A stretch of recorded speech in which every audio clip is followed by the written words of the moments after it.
একটা স্ত্রীর আপনার বাচ্চা হয়েছে, তার অধিকার আছে, তার পেটে বাচ্চা, তার সঙ্গে আপনি সুন্দর সময় দিবেন।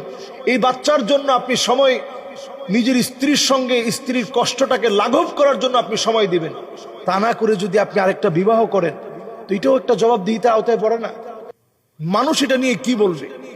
এরপরে আমরা এমন হাস্যরস করি এগুলো নিয়ে, এটাও উচিত না।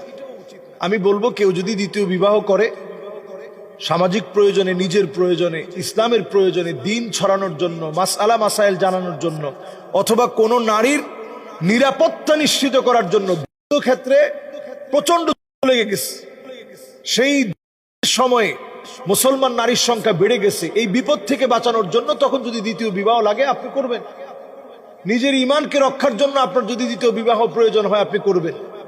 কিন্তু এক স্ত্রীর বাচ্চা হওয়ার পরে আপনি যদি মনে করলেন যে এখন আমার ঈমান বাঁচানো দরকার, তো ঈমান বাঁচানোর জন্য আমরা মনে করি যে গুনাহ থেকে বাঁচার জন্য আমি এখন দ্বিতীয় বিবাহ করে ফেললাম। আসলে দ্বিতীয় বিবাহ অনেক সময় আপনার মানসিকতা যদি পরিশুদ্ধ না হয়, তাহলে শুধু এই বিবাহ কিন্তু আপনাকে ঠিক বানাতে পারবে না।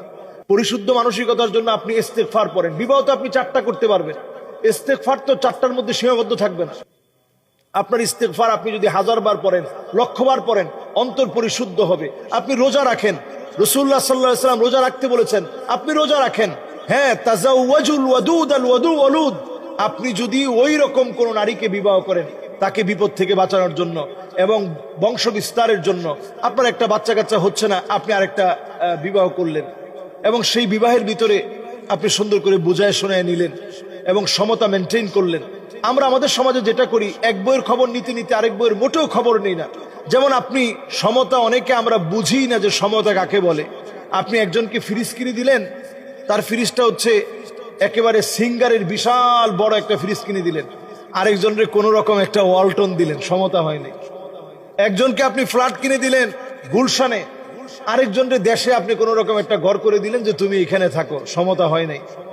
একজনের ছেলে আপনি তাকে পড়ালেন একেবারে ক্যামব্রিজে পড়ালেন, আর আরেকজনের বাচ্চার পড়াশোনার আপনি খবরই নিলেন না, তাহলে সমতা কিন্তু আদায় হয় নাই। আপনার একটা সাইড আল্লাহর সামনে অবশ্যই উঠবে।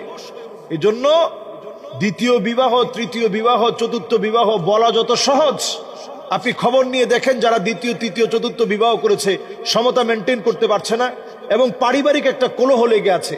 সুতরাং সব মেনটেন করে যদি আপনি করতে পারেন অনেক ভালো।